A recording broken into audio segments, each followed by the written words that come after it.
by the overgrowing of the great city, and choked like an old well with stones and bricks. Its small quadrangles lying down in very pits formed by the streets and buildings, which in course of time had been constructed above its heavy chimney stacks.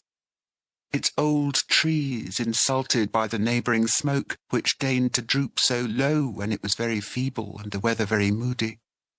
Its grass plots struggling with the mildewed earth to be grass or to win any show of compromise.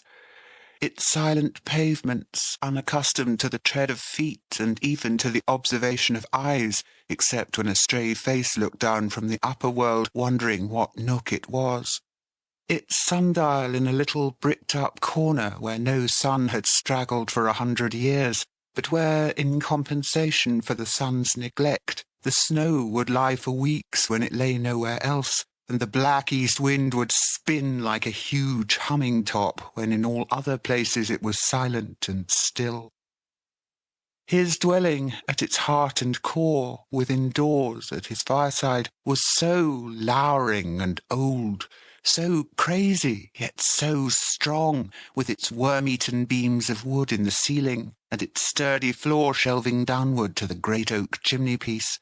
so environed and hemmed in by the pressure of the town, yet so remote in fashion, age, and custom. So quiet, yet so thundering with echoes when a distant voice was raised or a door was shut,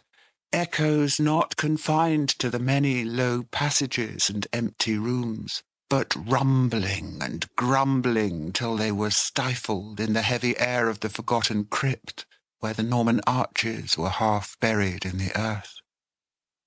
You should have seen him in his dwelling about twilight in the dead winter time, when the wind was blowing shrill and shrewd with the going down of the blurred sun, when it was just so dark as that the forms of things were indistinct and big, but not wholly lost, when sitters by the fire began to see wild faces and figures, mountains and abysses, ambuscades and armies in the coals, when people in the streets bent down their heads and ran before the weather, when those who were obliged to meet it were stopped at angry corners, stung by wandering snowflakes alighting on the lashes of their eyes, which fell too sparingly and were blown away too quickly to leave a trace upon the frozen ground, when windows of private houses closed up tight and warm, when lighted gas began to burst forth in the busy and the quiet streets, fast blackening otherwise, when stray pedestrians shivering along the latter looked down at the glowing fires in kitchens and sharpened their sharp appetites by sniffing up the fragrance of whole miles of dinners, when travellers by land were bitter cold and looked wearily on gloomy landscapes rustling and shuddering in the blast,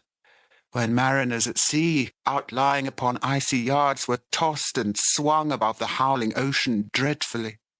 when lighthouses on rocks and headlands showed solitary and watchful, and benighted seabirds breasted on against their ponderous lanterns and fell dead,